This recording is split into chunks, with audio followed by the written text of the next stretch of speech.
On the Level podcast, your Masonic podcast. Join the hosts Billy McIntyre and Sam Earl Sedgey as they delve into the world of Freemasonry.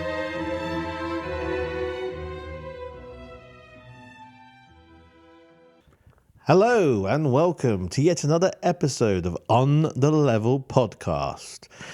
Welcome back, everyone. Hello, Billy. How are you, sir? I'm wonderful. How about you, Sam? I'm good. You know, we're preparing Frank and Nicole Lodge in Illinois. We're preparing a third degree for Thursday, which is going to be exciting. And tomorrow I'm going to Jacksonville Council, the Cryptic Council of Masonry in Illinois, to assist and support them. I'm not sure if I've been there before. I've been to so many places. Sometimes my geography around here gets all mixed and juggled up. I don't think I've been there, but sure, you're from a whole different country, so yes, that's correct. I'm not a native, so yeah, kind of like a busy week, a lot of work. It's been keeping me busy. Family's been keeping me busy, but looking forward to Thursday for the third degree, particularly. And you know, there's a lot of work that goes behind the scenes for the candidate, especially a third degree, which is one of the most profound degrees. And this is the degree where fellow crafts become master masons. And the master mason, becoming a master mason is huge because it kind of like makes you eligible to travel to an extent to lodges around the world and in your jurisdictions. Obviously, there is protocol when you go to like different jurisdictions. You have to do, there is basically a lot of formalities. Like when I go to England, I contact the Grand Lodge of Illinois, telling them that my intentions are to go to England and I would like to visit some lodges. And they, on my behalf, produce this beautiful letter. And explain that, you know, I'm a member of these lodges and I'm of good standing and please take care of him. And they get sent to Freemason Hall in England and then they correspond. They have correspondence. They have people in place to correspond with people, brothers around the world and jurisdictions around the world. And then, you know, they set you up for all this fantastic good times with your brothers. And so being a Master Mason really opens your doors, and wherever there's Freemasonry around the world, you know, as long as you go through the protocols and do it properly, you know, you can go and visit. And not only that, but it also opens the doors for all the other bodies in Masonry. You have to be a Master Mason before you can join the York Rite, the Scottish Rite, or any other appended bodies. No, that's right. And for me, again, my point being is there's a lot of effort that gets put in, a tremendous amount of work for the brethren of the lodge and sometimes also surrounding brethren of that area, like grand lecturers and others who come in to participate. And there's a lot of stress on the people doing it because there is a lot of memory work in that. It takes a lot more people to do it. And what the guy that's doing it's got to remember, we're all there for the Catholic do it once, and we want to make it special for him. That's right. We're all there for the candidate, basically, is what you're saying. And I agree. We're there. And so a lot of work gets put in to make sure that the candidate has a very memorable degree that is something that he takes for the rest of his life. I mean, and then cherishes. And the third degree is epic. If it's done fantastically well, it is epic. And can't go much into it, but it's profound and it's incredible. It's incredible. And so if it's done really well, absolutely. So, and I'd like to say one more thing about the third degree. Yes. I've been in Masonry for quite some time, and I've watched a lot of third degrees. I've helped in a lot of third degrees. But something about that is very odd because the more you watch that, the more things will click and you think, oh, wow, I never thought that meant this. But now it all makes sense and it all comes together. And not only that, but if you're lucky enough to travel in other states, and most people have a state that's close to them, you're welcome as a Master Mason. Go watch third degrees because their third degree is just a little bit different than ours. Everywhere you go, it's a little bit different. it's all the same thing, but it's just a little bit different perspective. And you'll notice that some of their degree work maybe adds something to ours that we don't have. And then again, you'll think, wow, they should have this from the Illinois degree. They're not all the same, but they're all got the same meaning. Yeah, absolutely, absolutely. And there are different things. Like, for example, like the worshipful master of the lodge is basically the head of the lodge for their term, which is usually 1 year, and then they move on and somebody else gets elected. What's really interesting in Illinois is when you get installed, you do an installation, and your office gets installed, and then you become worshipful master. But in England, what's really interesting is they open on the first degree, the apprentice degree, and then the apprentices, if there are any, can watch as well. And the worshipful master gets installed as worshipful master in the first degree. And once that part's done and the oath and obligations are taken, they then open up to the second degree. So any entered apprentice have to now leave, okay? And they do the oaths and obligations of him being installed as the worshipful master. And then once that's done, they open up onto the third degree, and anyone who's an entered apprentice has to leave the room, and they do the oaths and obligations based on the Master Mason installation of a worshipful master. But here's the thing, hold on. And then all the Master Masons who are not worshipful masters have to leave, and then they will open on the worshipful masters installation, where only past masters and worshipful masters can witness. And then the worshipful master takes the oath and obligation of becoming a worshipful master, and then it's done. That's incredible. So epic. Our degree, our installations in Illinois takes less than an hour, around that time. So how long would it take to do an installation in England? All right, so that's for us. So normally a lot of the craft, which is really interesting, a lot of the craft, they start, especially in Freemasons Hall, around 4:00 in the afternoon. Some may start at 3. So Master Masons, even those who are working, they make sure that, and remember, it's only 4 times a year. So they have a flexibility in taking a half day or planning ahead to take the day off or have a half day from work, or fit a schedule where they can get there at 4 in the afternoon, which means they got to get ready at 2, or some of them are traveling from far away. So they know the date, that's the date, and they can plan for it in advance because there's only 4 meetings a year. And it's the last meeting. That's interesting. And it's the last meeting, which is basically the 4th meeting is the installation meeting, basically. And so that entire ritual takes about, if it's done well, about an hour and a half. That's including opening, closing, and business and all that kind of stuff. So top about 2 hours, and then everyone gets hungry. Yeah. And around about 6:30, we wrap up, and then it continues. They book a place in London, whether it's a hotel or a restaurant or a private room. Everyone looks forward to it, so it's usually about £50, or sometimes more expensive depending on the venue they're going, which is roughly $80 per person. So it's either $80 to could be $90 or $100 for that meal, but it's a proper 3-course serious business meal, and there is also white wine and red wine as well available, and stuff like that. So it's a celebration. They make it, but it's a celebration of the worshipful master being installed, but also his officers. And then there are the toasts, basically, which are so there's actual ritual beyond the lodge room, and it goes into this private venue where they get to eat, and it could be a hotel, private area in the hotel where they actually cater food, or it could be a restaurant. And then they do the toasting, and then after, it's really funny. So after they do the toasting, there's a Tyler's toast as well. There is the firing of the charges, which is fantastic.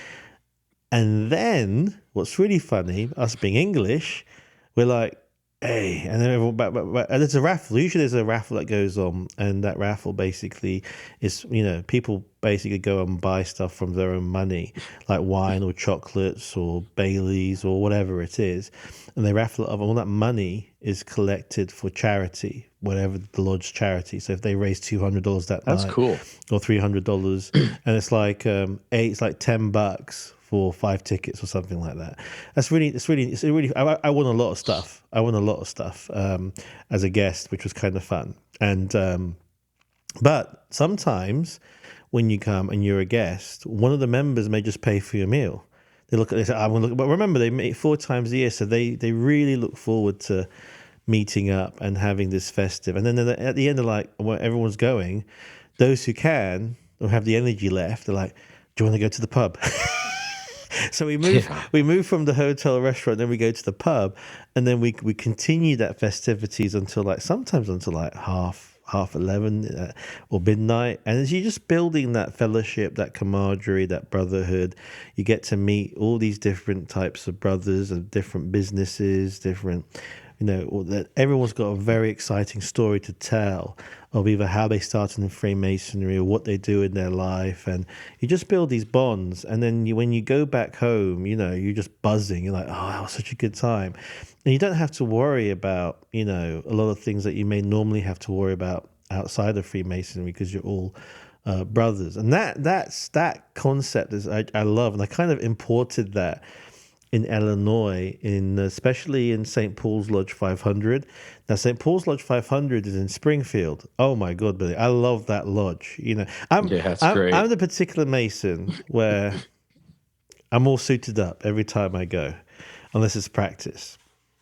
And so I'm all suited up like an Englishman, and it's an English thing. In England, they all suit up. They're very particular, and dress code's very important. But the reason why in England, in the craft, and it happens here in Illinois as well, not everywhere. The reason why it all suited up is back in the days, wearing your black jacket, your white work shirt, your black tie, black shoes, and black trousers, when you go back into the early 1800s and 1900s, that actually was the cheapest form of clotheswear to buy, because it was so prevalent. It was everywhere. Because everybody wore them, really. Everyone wore them, absolutely. And it was the great leveler. So a lot of people, the carpenter, the teacher, we're talking about before minimum wage here, right? The bus driver, let's just say, or the carriage driver, or the clerk, and then you have the lawyers, you have the gentry, you got the lords, you got the kings, the nobles, the landowners, the well-to-do businessmen, or the the huge merchant men who are super wealthy. Those guys, they would go to these very high-end tailored places, and for them back then, and as it is now to a different format, what kind of tailored suit you wore and how you presented yourself showed your affluence and your wealth. And what Freemasonry tried to do is try to bring something where everyone was on the level.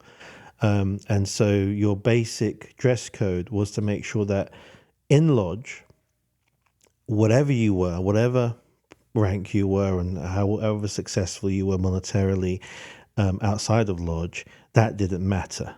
It wasn't about your wealth or your prestige or your honors and your titles. It was your character as a man. And so the suit was a great leveler. So when you see me wearing the suit in lodges or in New York or elsewhere, it's kind of emblematical and nod to all those before us who came, and they were, and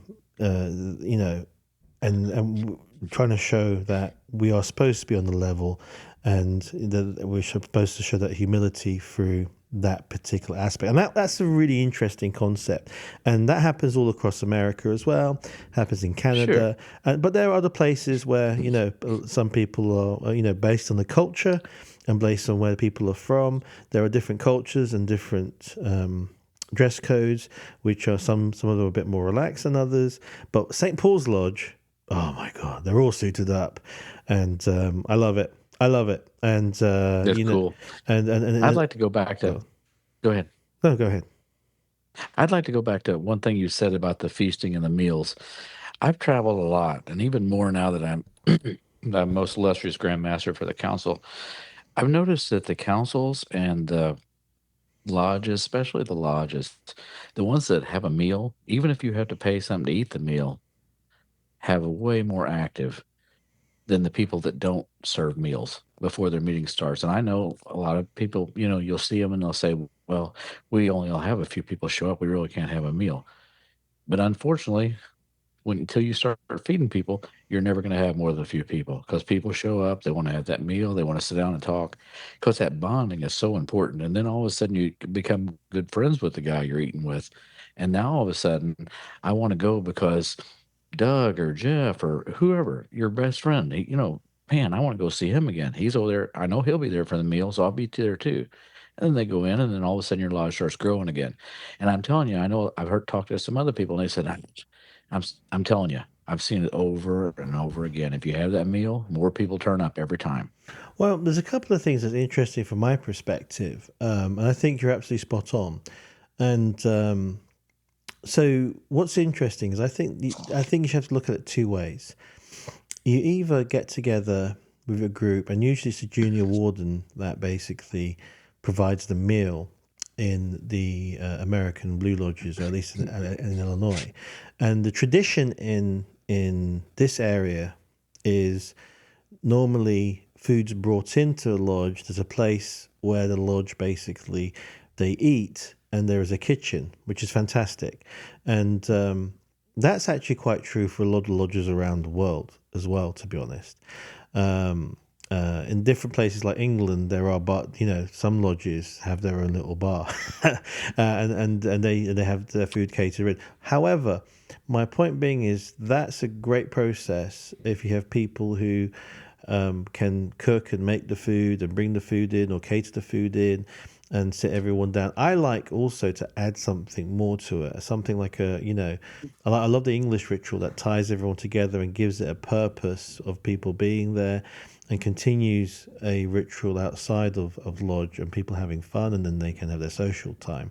But also, I would like people to think about things like, well, if that's not possible for whatever reason, and it could be, then think about going out afterwards and having a meal or going somewhere before. There are some places I know that don't have a meal, but they all meet up somewhere else. Right, right. And then they sit down and they pay and they eat something. That equally works out really good, and that builds a bond as well. I agree. But I'll also say, I know that sometimes there's no money in that lodge, but if you take turns just bringing it, going to someplace cheap, some grocery store like Walmart or anything. I mean, buy a package of cookies and a jug of tea. That ain't gonna set you back more than $5 or $6. And all of a sudden, that's still sitting down with somebody. Now, it might not be a full meal, but they're sitting down and enjoying each other's company. If we can yet just extrapolate what we're saying, we're talking about fellowship. I think that's what we're trying to discuss here. Right. And really, what's really interesting in England is what they don't understand is why don't we do festive boards here? Because for them, it's not about the meetings, although the meetings are very important, and everyone's very serious in the meetings, and they do their best for the degree work, and so also here. But what binds these men to turn up and put the effort in, put all the effort they've got to bring their aprons and their suitcases with all their regalia and all that kind of stuff, and take that day out for masonry or that evening out for masonry, it's because of the fellowship. They're looking forward to having something either after or something before, and sitting down, and sometimes there's times to discuss things that you can discuss outside, like when are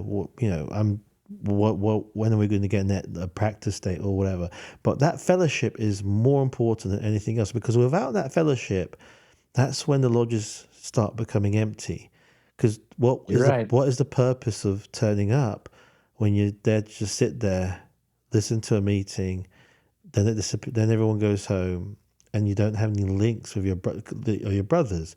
These are supposed to be your brothers of that particular lodge. You're supposed to have build a bond with the brothers, and in some places it works differently. I know in my York Rite, and it depends because we've got, we're fortunate. We do, everyone who attends every quarter, every single meeting becomes eligible for a nice meal, and we take them out for a nice meal every quarter, and they can invite their plus ones, and that does a couple of things. It keeps the cost down, which is because it's about those who attend, but also rewards those who attend and builds those bonds, and it kind of gets more people to attend, and hopefully have that really nice meal, slap up meal, basically.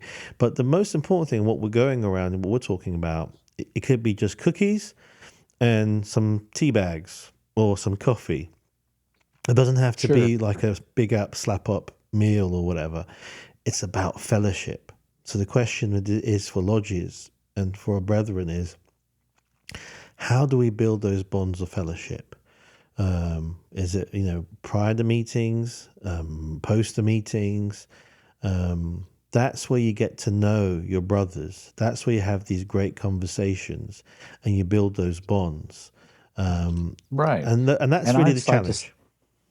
sure. I'd like to also say that probably in the next couple episodes we'll probably do a kind of a discussion between ourselves of what we think will help build a lodge, because we've both been to several different lodges. I'm fortunate enough to have been worship master in 2 different lodges, and I can tell you there's several things that will help a lodge grow. Oh, And absolutely. maybe we'll talk about that. Maybe we'll talk about that next episode. That'd be really good. I mean, I will basically shoot from the hip here, and we can extrapolate later because we've only got a few minutes left before we go into the interviews. From my observations, and these are observations, and I've traveled a lot, and I'm a member of a lot of lodges. It's, first of all, especially young guys, from what I've seen, when they come into the fraternity, they have some expectations of joining something that for them will be transformative. And whether you believe it or not, we have those tools, but it's taking those tools and our rules to a certain point of, seriousness. For example, making sure those who are able to, who can do the ritual really well, put them in places where they can do it, to give good ritual, to see efforts put in, to make sure you've got a team that can run the back end of the lodge really well. You need to have a good secretary who's got a good co-assistant who can help, or a team of guys who have a good treasurer. You got to have a worshipful master who is working as a team with others and trying to get the lodge forward, making sure the rules are followed. How to. There's a process of interviewing people before they become accepted into Freemasonry. Are we doing that process right? Are we showing them that we take that process seriously? Because they take it seriously. They appreciate it. If we just start by doing the process of what's in our bylaws of the Grand Lodges and how we just interview how many people are supposed to, and go through that routine and show that we take it seriously, then the candidate will take it seriously, and they're like, "Oh, this is really cool. Agree. This is something." So there's a lot of. It's not one. There is no quick answer. Add to this. Yes. I want to add to this. You're absolutely 100% right. It is serious. And if you guys heard me chuckle, the only reason I was thinking, guys, nothing to run new candidates off faster. For open the meeting, do old business. There wasn't none because you didn't have any new business last month. So guess what? You're not going to have no new business this month either. They talk just at 5 minutes and they close down the lodge and leave. I've seen lodges that can open and close in 30 minutes and be gone. They almost run a race. Well, who wants to come to a meeting like that? If you're doing that, guys, try to find some education. Go to the Grand Council website. Sam's, or the Facebook page. Sam's put some good information. Read that, get a little bit of information, do a little talk. It's easy. And if people start getting fed what they want from something, they'll come back to it. Oh, mate, some of the best meetings have been an hour and a half, sometimes 2 hours. Hmm. But again, it's the mentality. And it's maybe a British mentality, but it's also American mentality. I've seen, a lot of my brothers are like myself and you. When I go to lodge that day, my entire evening is for that. And I'm Hmm. expecting to spend time and help and maybe throw my suggestions or watch and learn and then get to know the brethren there. And there are some times where I really got to get home because tomorrow I've got an early meeting or I've got to do something. Sure. Absolutely. But most of the times, the entire evening is booked off just to focus on being in that particular Masonic place and having that good time. Trying to play a race to see how fast you can come in and out of a meeting. It's like, well, what's the point of turning up? In my mind, what's the point of turning up? Right. And and it's more about fellowship. How are you going to get to know someone in 30 minutes? I think that's really the crux of the question. It's not really how short or how long something should be. It's how are you going to build that bond when that brother calls for you for some assistance down the line, whether it's doing degree work or something else. How strong is that bond for you to say yes, or for to you say, yeah, I can't do it. I've got more important priorities. So I guess if we're just extrapolating, and we'll go into a bit more detail in episode 4, is how do you win the hearts of men to build a fraternity within your community that can then not only do great good work in terms of ritual, but can also go out to the community and then do great work for the community, doing charities, doing Sure. dinners, supporting the local schools. But, there's an old saying, you first have to have a solid house made of bricks, not straw, not wood, but bricks. And then once you've built your home and it's solid and it's functional and everything's working and you've got maintenance and you got backup and you're solidified, then that's the best time to go out and go to your neighbor and say, hey, what can I do to help? And that's what we're like as Freemasons. Well, how can we help the community? How can we lift people up? How can And when we? you're doing that, Yes. when you're doing that, not only are you helping the community's walking by your building and go, that is something I want to be a part of. That is a building full of good men. Oh, absolutely, absolutely. I mean, you know what? You take a pride. You become proud of your Lord. You become proud of your brothers. You literally have these strong fraternal links, and that kind of like gets my hair on back of my back, kind of raises on back of my head, because you imagine you have this strong bond, and let's go back like 100 years ago, Hmm. or let's say 115 years ago, 1910 in England or in America, because this also happened in America, and this answers maybe a few of the historical questions that some people had questions like, why would they do this? When you have this brotherhood that makes an oath and allegiance to the country they're in as well. So in America, it's the allegiance to the United States of America, and you have this bond with the community. You have this responsibility, and suddenly your country is under attack, or your neighbor, your allies are under attack. We're the first to stand up in line of duty and come to that call and defend our community, defend our country. And because we have that sense of brotherhood, we're in it together. And that's why when I said on episode, I think it was episode 1, when lodges went in England and fought in the First World War, and they all basically died, which was kind of sad. And then same thing in America.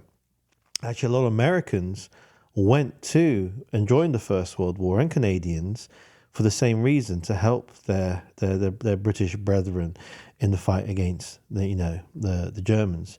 And what was really interesting in that, before we wrap this up, is in World War One there was a camp, and if you're a Freemason, you went to a Freemason POW camp, and you were kind of treated a lot better. That's actually quite true, and vice versa, which is really interesting. But we'll get into that once we start the history podcast via on the level. But more importantly, it's that brotherhood of standing together, of knowing that on the community level, we're there for Well, sure.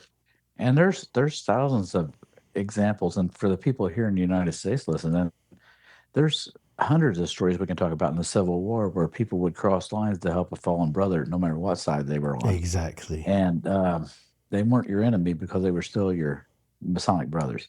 You may have a difference of opinion and a difference of political agendas, but at the end of the day, once the dust settles, you still help a brother in distress, no matter, what side you're on. And that kind of like builds that unity. And post the Civil War, a lot of Freemasonry and a lot of organizations that were appendage to Freemasonry at that point, which some of them are no longer, worked a lot to build those bridges back again between Americans. So that's why it's so exciting. That's why if you can feel the passion and enthusiasm from me and Billy about Freemasonry, about the potentials it has in our localities. And in some places, it's a massive shining light. In other places, it's just got a lot of potential that needs to be worked on. As I said, it's like rebuilding a second temple. Some places the temple's nearly built and you can see the massive success. Some places the temple is built and it's like a golden era. Some places are just starting from scratch and they really need that work, that effort to build it and to get to the completion of like the second temple of King Solomon. So really interesting. But we've ran out of time. We've got interviews to do from the Grand Council. Yes, go on. This is going to be my favorite episode because I can tell you, as far as I know, this is the first time this many most illustrious Grand Masters from around the different states has got together and shared their ideas. And you're hearing it first here on our podcast. You're going to hear from a lot of different Grand Masters, 4 or 5, if I remember correctly. One could say, Billy, we're making history. Well, that's one way of putting it. It's wonderful either way. Hello. Well, we're here, a meeting on the level, and with me I'm very proud to say, is Billy McIntyre, the most illustrious Grand Master of the state of Illinois, of the Cryptic Council of Cryptic Masons. Hello, Billy. How are you, sir? Hello, Sam. I'm doing wonderful. I'm really excited. I am too. Yeah, we're in Indianapolis, Indiana, which is, if I've get my geography right, because remember I'm an Englishman, it is south of Illinois, right? That is correct. All right. No, people don't say we have a group with us. So if you're in England, it's south. Otherwise, it's a different direction. Okay. So just letting you know, I'm also I am the Grand Historian of the Council of Cryptic Masons, State of Illinois, and Grand Chaplain. Don't sell yourself short. And Grand Chaplain, and also for the Grand Royal Arch, I am the Grand Historian as well for Illinois. Now, what's really exciting is we're here in Indianapolis, Indiana.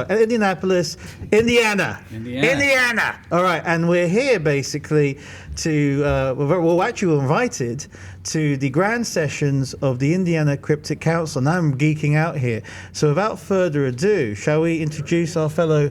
Well, first let me say, this will be my 5th year here in Indiana, and I've always been treated outstanding. What's the cause of this assembly? So, what we would like to introduce, we've also got several other Grand Masters here as well, and we're going to let them start with the great state of Missouri, and we'll pass it around. So I am Matthew Ruth, the current Grand Master of the Grand Council of Cryptic Masons of the state of Missouri. This is my first time here in Indiana. I've been a Master Mason for 22 years. Wow, that's pretty cool. You don't want to talk? Okay. You will. You get his turn. My name's Jim Davis. I'm the most illustrious Grand Master of the Grand Council of Cryptic Masons of Indiana. And it's my year to go out, and I've got my replacement here with me. But I started into Masonry. I got my Master Mason degree March 22nd, 1982. And I started into the York Rite in 1985. And this is where I've been ever since. And I went to a number of other degrees as well. Go ahead. Yeah. My name is Todd Carpenter. I'm the Right Illustrious Deputy Grand Master from the Grand Council of Cryptic Masons of the state of Indiana. I've been a Master Mason for 14 years. Thank you very much. Very honored. I'm Jim Southern. I'm the most illustrious Grand Master from the state of Ohio for Grand Council. And I've been coming over to Indiana probably for the last 3 years, I think. Yeah. And been a Master Mason for about 46 years. Enjoy coming over here. And I enjoy Cryptic Masonry, enjoy the friendships we all have and share. It's looking forward to everybody every time we come to each session. Well said, companion. I'm Tom Bussell. I'm a past illustrious master from the state of Kentucky, and I'm also the current East Central Regional Deputy for Cryptic Masons International. I've been a Master Mason for about 28 years, and I can tell you that Masonry has been one of the most enjoyable journeys I've ever had. Thank you. That's incredible. And just so these two other gentlemen from Illinois that thinks they don't have to talk on our podcast, but if you sit here, you speak. So here they are as well. Actually, we know how to follow directions, Grandmaster. I understood it was the Grandmasters that were supposed to talk. So, I'm Gary Sheets. I'm the principal conductor of the council for Illinois. I'm really feeling old. I've been a Master Mason for 48 years. And and I've been coming to Indiana for about 5. I think I started coming over here when I was Grand Chaplain. And I'm a Hoosier by birth. Yay, Terre Haute. And Indiana knows how to do it right. And we appreciate them a lot. We probably have more fun here than anywhere I've ever been. So pass it off to my senior officer. Hi, I'm Jeff Estes. I'm the Right Illustrious Deputy Grand Master from the state of Illinois, and this is my first time here. And so far, it's been a blast. I mean, it's been so welcoming from the moment I walked in the door. Yeah. Sam came in with me, and there were plenty of people in purple shirts waiting to say hi. And so that's been a really great welcome that we've received. And I thought I'd also go back. I've been a Master Mason for 28 years, and I waited to get involved in the York Rite until I had finished as master of my lodge. And I think that was one of the greatest things I ever did, because I really got involved in the Blue Lodge, spent a lot of time there. Then I found my home in the York Rite after I was done as master. So I absolutely love it. Looking forward to working with Todd on our years coming up. And I think we're going to have a great, great relationship together. Jeff, I would like to welcome you as a first-timer to Indiana, and I hope that you enjoy your time here and that we have some great fellowship. Okay, let me add one more thing before we'll get with our guests. For people that don't know, if you went through the Blue Lodge, the York Rite is an actual continuation of your 3 degrees. So until you had the York Rite degrees, you really don't understand how everything happens. And it really fills in all the blanks. So if you're missing something, you're missing the York Rite. Now, without ado, we'd like to ask some of these Grand Masters for some wisdom that we probably need, and all of you can use as well. So we're going to start with Missouri, and I'd like to ask him, what do you think was most successful about your year? Most successful. We've had a lot of really good programs this year. We really made the effort to involve the rest of our advancing line officers. We launched an education program out of Missouri called Into the Crypt, where these are pre-made slide decks for councils to use. All they have to do is push play and read the notes. And it takes an in-depth look at the cryptic degrees as well as super excellent master degree, and then various components of our history in Missouri in particular. Just a very good program for councils to use for education during their meetings. Oh, wow. We had a Grandmaster's Cryptic Day where the Grand Master of the Grand Lodge of Missouri came in and became a member of the Cryptic Rite 2 weeks ago. We had over 100 companions in attendance. Wow. We held a table council where we demonstrated a table council for the candidates, and we raised over $1,000 for CMMRF just on a small luncheon. That's amazing. So that was great, but I'd say the biggest thing is we're getting ready to launch a preservation program in Missouri called the Vault Project, where we will offer as a service to subordinate councils to help train them on how to use digital scanners and how to properly preserve old photographs, notebooks, old regalia, textiles, things of that nature. So it's a training program that we offer that then they can then go out and offer as a service to other Masonic bodies or local historical groups and stuff that don't have the funding for stuff like that. That's fantastic, because all around the States there is a lot of history in the councils or even in your lodges, and that just get lost. Right, and that's the thing, especially in some of the smaller rural areas, a lot of them, if they close or consolidate, some of that history is lost. But if we can help as Cryptic Masons to preserve that history, it really ties in with the lessons that we teach in the Select Master degree of preservation. That's right. And so it's only natural for us to be engaged in that type of historical preservation works. I love the names. You've got the vault. That's right. And it's all tied into what we're doing. That's fantastic. Thank you, Most Illustrious Grand Master of Missouri. Back to Ohio, you have to tell them who it is. Jim Davis, Most Illustrious Grand Master of Indiana. My year seems like it went by really, really quick, but I think one of the first things was first day out, I took off, and I live up in the northeastern corner of Indiana, and I came down to central Indiana to Noblesville. And then early November, early May, went to Georgia, to the Grand Sessions there in Georgia. And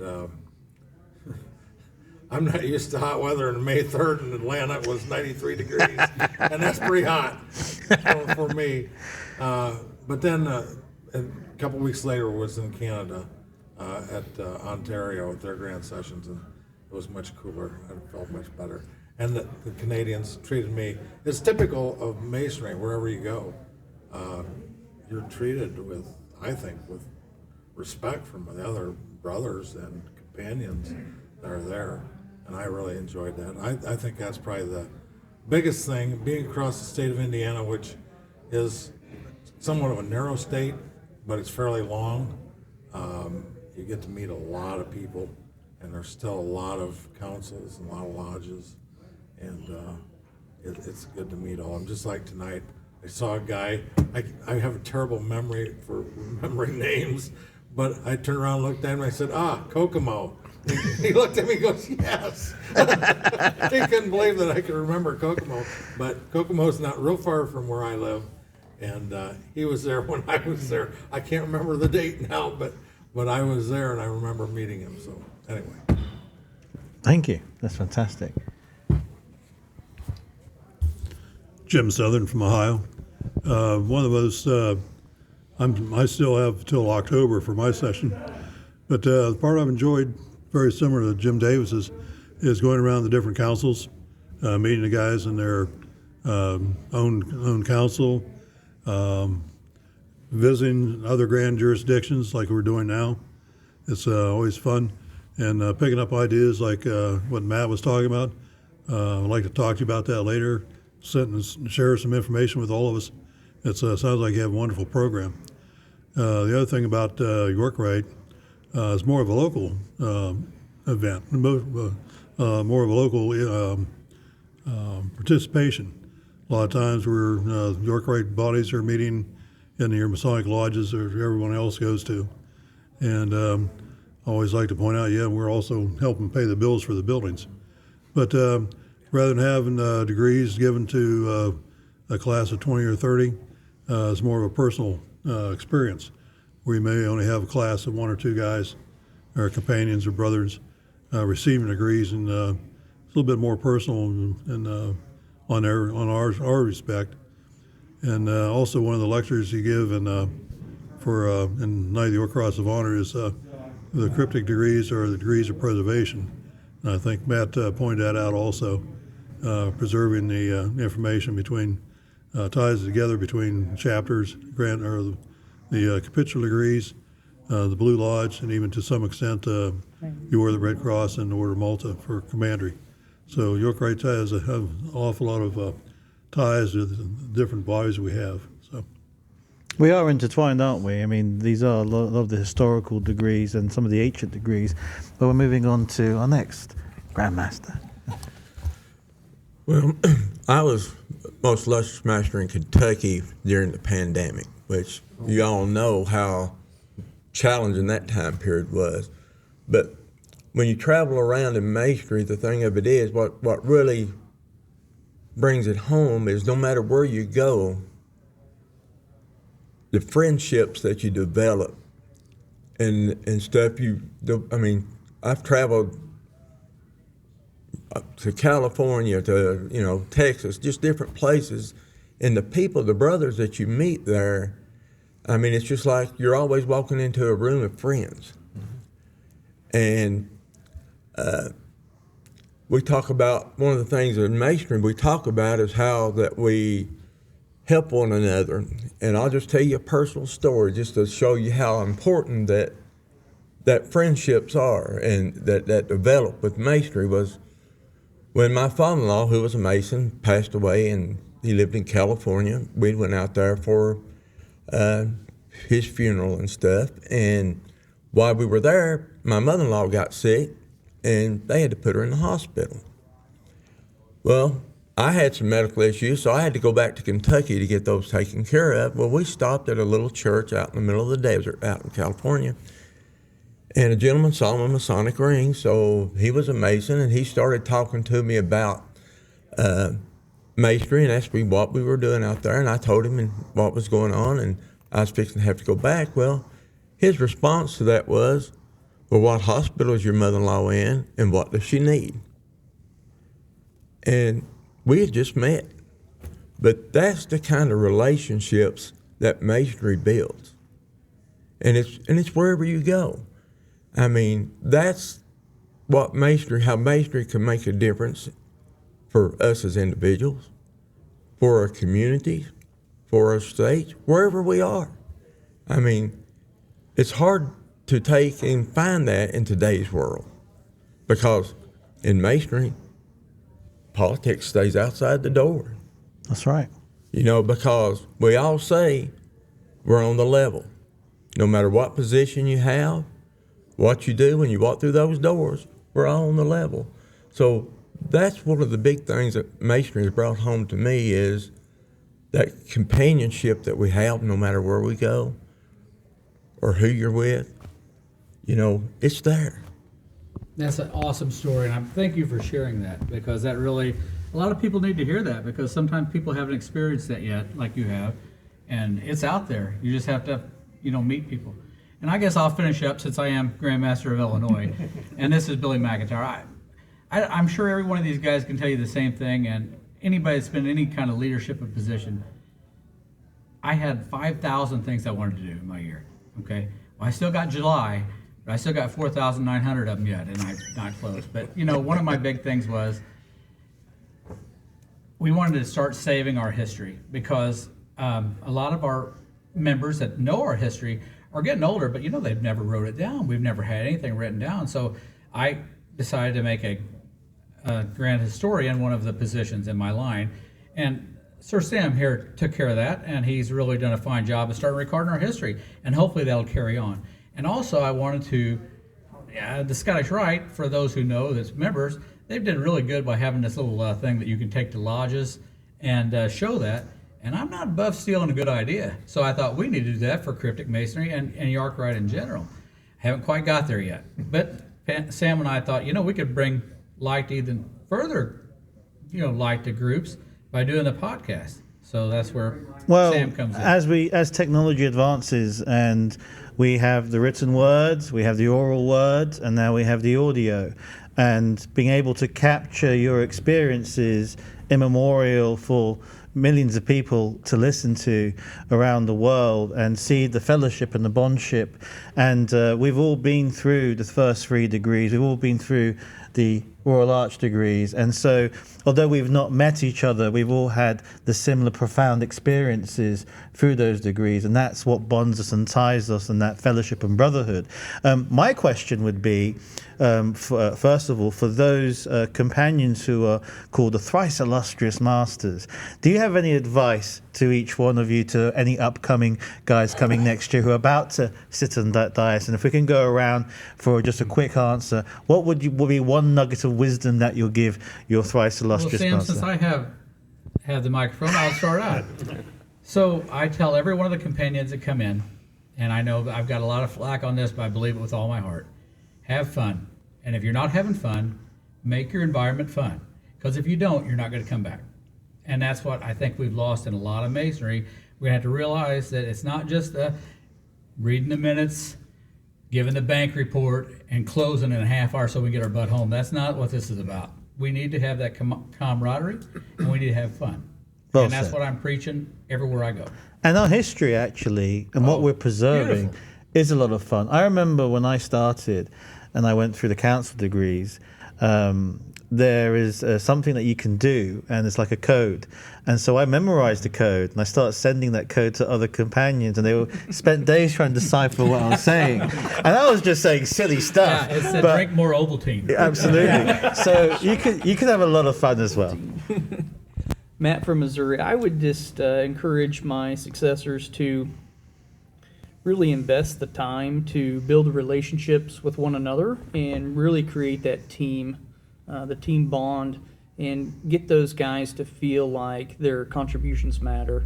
I think at the end of the day, none of us can probably do what we do if we didn't have a strong group of friends backing us, and that starts with just being able to build on those relationships that you make as you progress up through the lines.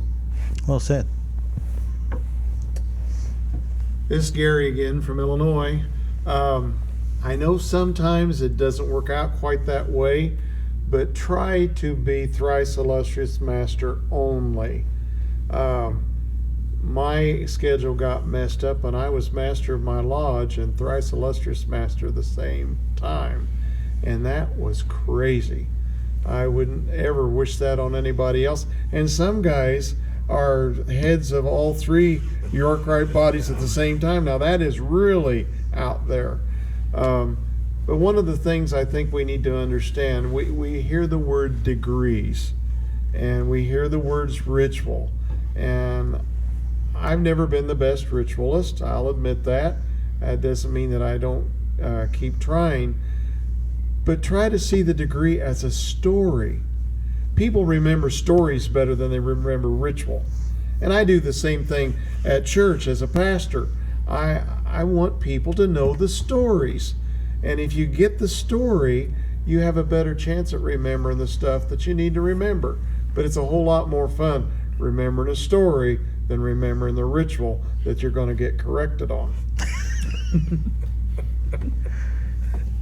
Jim Davis from Indiana again. Gary's right, and I look back at how I memorize stuff, and I'm having really a hard time right now in this particular part of my life. And they say as you get older you lose it. Well, I'm not that old, but I think I'm about to lose it. Anyway, my memory, I used to, before I would do a part, I would memorize it at night. I would go through, say, a paragraph and try to memorize that paragraph. Get up next morning and try to say it. Now I go through it, struggle to get through it, get up next morning, and I can't remember the first word. And then this is the truth, and it really bothers me because I've never had the problem before. My son told me, when you're out of your position, it'll all come back, and I hope he's right. But I got the feeling he's wrong. Anyway, I think probably memorizing stuff and the way I do it may not be right. I think Gary might be more correct. You need to know the story. Well said. And a lot of it, I know the words. I know how they go in order and things like that. And I can remember when you say them out of order. And I'm liable to correct you too. That's the other thing. But it's true. I can remember when they're out of order. But I also, as of recent, this past year, it's been really tough to remember stuff. So anyway. Well, you've been a master mason for decades, and Yeah, your service and record speaks for itself. So I hope there are many more apprentices or entered apprentices and master masons who you've inspired to hopefully go up the ranks and make you proud. Well, stuff I found that I learned a long time ago, I still do pretty good. I proved myself here about a week or so ago when in Indiana we have a G lecture and a fellowcraft degree. Oh, wow. And I did it pretty much spot on. And I looked around to the other guys who were stumbling and kind of, in a way, snickering because at least it wasn't me. But you know, I looked around. I knew what they were going through, and one of them was my son, who is 30 years younger than me. Oh wow! And he's usually a very, very good ritualist, and he stumbled. He stumbled quite a bit, and I kind of felt sorry for him because it's something that once you do it, it's like, oh crap, we didn't have to go through this. But anyway. Well, you know, even the best ritualist has bad days. I've had a pretty bad year too. I'd like to say it's all the stress, but it's really not. No. Thank you. For me, I would say I actually have kind of combined in my mind some of the things that have already been said, but in a slightly different way. And that is, Gary said, try not to be the head of more than one body. I would take that a little bit differently. Do not be the head of more than one body. I agree. I found myself in a position in my home York Rite where I was going to be the heads of two bodies at the same time. I switched with somebody for a year. Smart. I stayed down in one group, and in fact, it was the council that I headed the last. But it was because stress is your enemy as a leader. It gets in the way of your ability to tell that good story, to really internalize and understand the story or the meaning behind the words that you're saying. So I'm not saying anything different than anybody else has already said. I'm just saying it a little bit of a different way, that guard your time carefully and jealously. You are the master of your destiny when it comes to that. Sometimes it's very, very hard for those of us who want to be seen as leaders, want to be seen as excellent ritualists. It's hard to say no, but you must guard your time and dole it out, because otherwise you're not going to have fun. And if you're not having fun, everybody in the room knows it. That's really well said. So that's the part I wanted to share. Thank you, Jeff Estes from Illinois, because you did introduce yourself. Yeah, well, I'm good at that. Well, if I can just interject, something when I started, I reminded myself I'm a Mason for life. There is no rush. So, you know, small steps and just keep going. You are here for a long time. And sometimes, you know, when you put your effort in, people see, oh, could you do this or could you do that? Sometimes it's okay just to say, no. You know, I've got to finish this part first. I got my duty to this council or lodge or whatever it is. Let me get through this, and then let me get to the next thing one at a time. Or maybe it's just not now. Exactly, well said. Todd Carpenter, Right Illustrious Deputy Grand Master, and as a guy that is in 24 hours most likely going to be elected to the most illustrious Grand Master of the state of Indiana, I would say don't fixate on the wrong thing. There's something that has been a reoccurring theme in this podcast that each one of us has mentioned, and it's fellowship. First and foremost, remember that fellowship is probably the thing that is more important than ritual. As Masons, we make the mistake of judging each other based on ritual. But ritual is not the measuring stick by which we should judge each other. The measuring stick by which we should judge each other is the fellowship and brotherly love that we share with each other.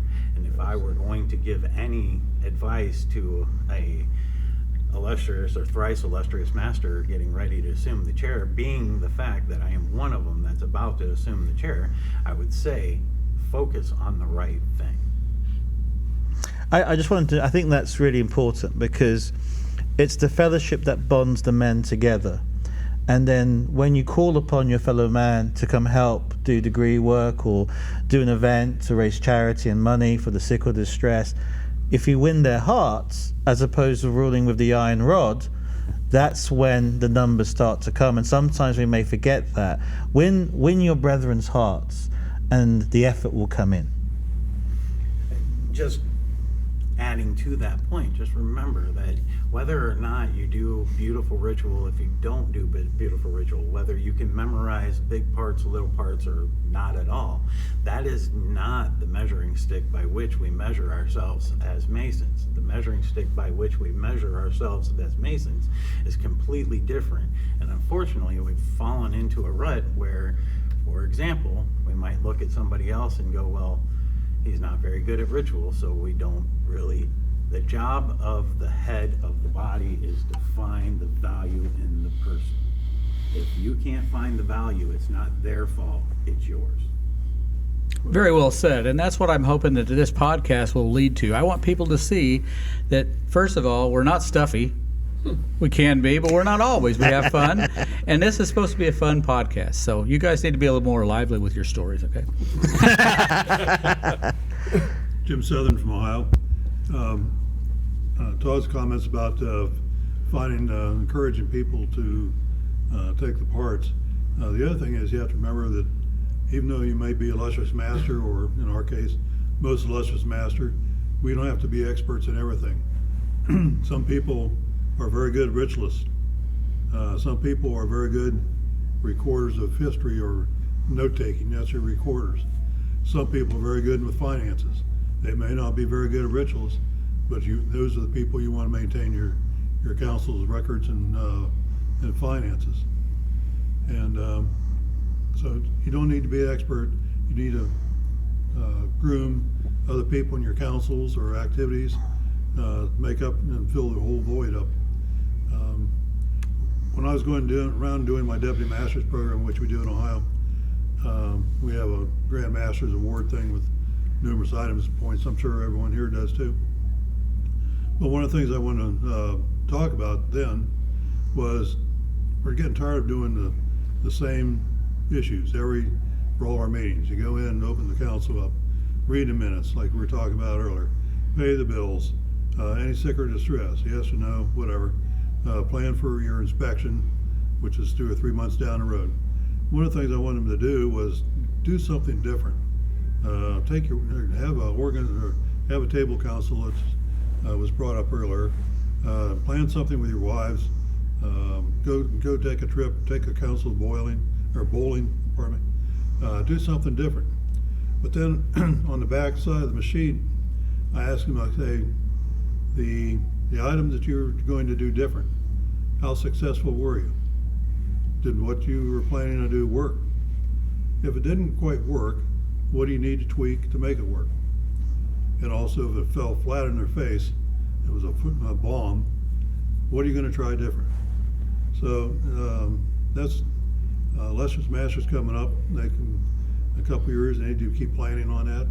I know we all plan for our years coming up, some maybe more so than others. As Illustrious Master, depending on your councils. Sometimes it's a real shock. Oh, crap, someone here. So, but that's what I would pass on. Well, very well said. Very well said.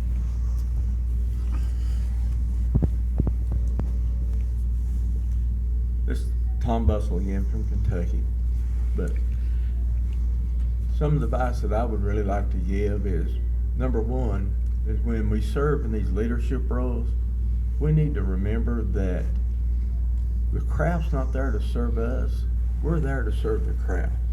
Well said. They Amen. honored us enough to elect us into these positions to be leaders.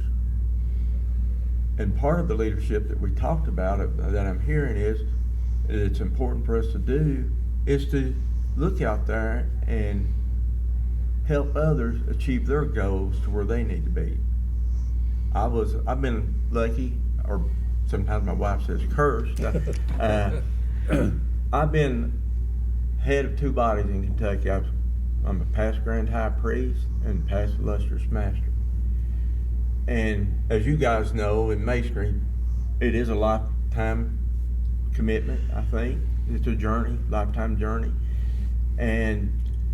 But just remember that you gotta have fun. But when we do degree work and stuff, we take it pretty serious. But like you said, if we never have any fun, people don't want part of that. And there's too much stuff out there that is people's commitment for time nowadays that if all you're going to do is read the minutes, pay the bills, and go home, you're not going to have anybody there. But remember that, like I said, it's just about, to me, it's about service. It's about getting out and being involved in our communities, letting our local communities know what Masonry is. And we do that by getting out and being involved and being of service. Very well said, sir. Let me say one more thing before I pass this on. This is Billy again, and I'd just like to say that also don't forget, if you're in a position of any kind of leadership, sometimes the words you say carry so much more weight than you think they do. And I'll tell you a little story, and because I have no feelings, I've been crushed for years. So I'm lucky I'm lucky to have anything. And so I was about 2-3 years out, and I'm sitting there just jotting down some ideas I wanted for my year because I took this serious. I really did. And I'm writing down, and I hope the gentleman that says this thinks back and goes, maybe I shouldn't have said that. But he's a past Grand Master, and he said, what you got going there? I said, I'm just jotting down a few ideas for my year. And he said, well, it's not my year coming up, but if it was, I'd say those ideas are crap. And he just walked off. And I thought, oh my gosh, it just makes you rethink everything. And then, the guy that said that, I want him to say they were crap, but I made them work. It really worked good. Thank you, Billy. I believe we've all talked. So I know you guys' time's precious. I want to say thank you so much for sitting down to us, because I think this may help other Master Masons and everybody see that, we're all the same. The more degrees you take, the more knowledge you get, and the more enlightened you become, and the more you want. I've jumped in head first, and I think I've got every degree known to man, and then some that isn't known to man. And I love them all. I love Scottish Rite. I love everything. But, Cryptic Council and Yark Rite really spoke to me right off, and that's the one I just gravitated to. So is there any other questions you'd like before we... well, we've hit the 30-minute mark, and what's really interesting, what's a great privilege as a historian here from other orders as well, is being around several Grand Masters, some past, most illustrious Grand Masters, and some that are to come very recent. And this is very historic. It's like you have a nation of brothers, and specifically in the US, who get together and get to share these experiences. And what's very sacred about the Grand Council are our degrees. You have, the Select Master, Royal Select Master, Super Excellent Master, and there is the Thrice Illustrious as well. And they are so profound. And as I was talking to Jeff earlier on, from my research, these degrees that were codified, it was very, so in the UK, it's very rare for English or Scottish or Irish Masonry to take a codified degree that started here. And this actual degree is an ancient degree, but it was the Americans that basically codified it and said, this is so sacred that it needs its own order, and that's how we're going to make it. And it's the one and only one that's in Mark Mason's Hall, the Royal Select, that was brought to the UK, Scotland and Ireland. But it's a very ancient degree. It goes beyond 1717. So it's a very special moment. One thing I would like to ask all of you guys is, will you come back?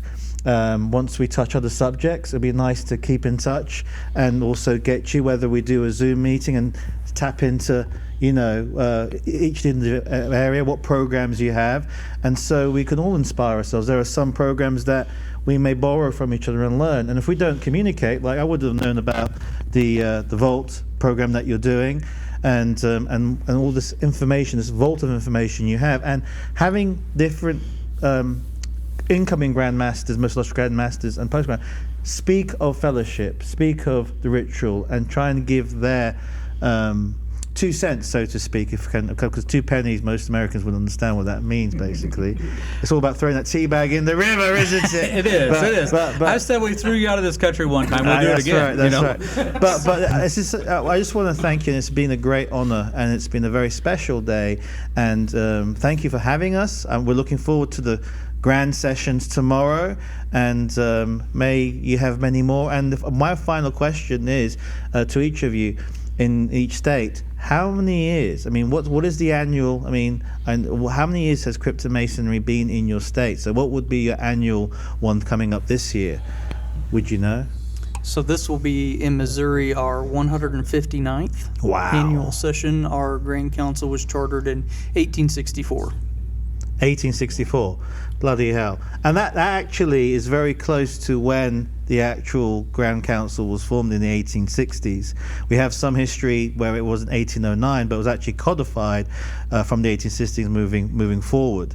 The Royal Arch did have some of our degrees prior to that, and that was when in the US it was codified, and England followed through very quickly. Okay. Yeah, our Grand Secretary at the time of the Grand Lodge, Anthony O'Sullivan, in the height of the Civil War, thought, what the heck, I'll just start a Grand Council for Royal and Select Masters. And that's what he did. There wasn't enough going on in the country. He was bored. This is our 170th year. I know that since tomorrow's is my day. That's fantastic. 170 years, It's a gentlemen. long time. I was sitting here trying to think Jim from Ohio, I was trying to think how long Ohio's been Grand Council. I like to say we've been longer than Michigan and Indiana. Probably 1845, 1850. Oh, wow. Something like that. So it's been around quite a while. Well, thank you for that. That's 100. That's over 150 years ago. Well, I was trying to think about when Kentucky started, but I really don't know the exact year, but I can tell you we started out under our Grand Chapter, because I done some research for General Grand for last year's East Central, and actually it's kind of unique for Kentucky, and it may not be so unique, but we started under council, our under chapter, our Grand Council went out on its own, and then actually it folded and went back under the chapter for a while, and then we had some new interest in the councils and stuff, and then it come back out on its own, and it's been that way ever since. So I just don't remember the exact time, but we've been in business for a long time, and I hope and pray that we're in business for many, many years to come. And I'm going to say Illinois is 171 years, and I'm sure that I'll be corrected many, many times if I'm wrong. Knoxville #1. We'll find out when they started. See, Gary's talking over me, but that's okay because I still love him. But guys, I'd like to say, I don't think this has ever happened to have this many illustrious Grand Masters together and talking that I've ever heard of. But if you're listening to this and you are in a position of leadership, reach out to your following states and try to do the same thing, because the knowledge we got from each other, we just get to need to know each other better, because there's so much we can share each other, and our whole goal is to make cryptic councils better all over the world. Do you know, in this table between everyone here, there's about 1,000 years of council history. If you add the average at 150, if you go to it, we're close to, that number, and that is insane. 1,000 years combined, nearly. That's a lot of history. That's a lot of history, and that's a lot of good men. And we haven't even talked about the two extinction level events we had in our history: World War I, which hit the Europeans, and then World War II, which hit the American Masons. So, gentlemen, thank you ever so much. This was a historic moment. God bless you all, and I hope that we can have you back. Is there anything else? No. Jeff, I can't read that. I'm blind. February 15th, 1870. February 15th, 1870 is when Illinois started. Thank you. That's my deputy Grand Master. He's supposed to be making me look good, and he is shining. So I'll say Godspeed to each of you. And man, I can't tell you how honored I am to sit here at the same table with each of you. You guys are wonderful, and I hope to continue to know you better all the time. I hope to be at every one of your sessions this year, give or take,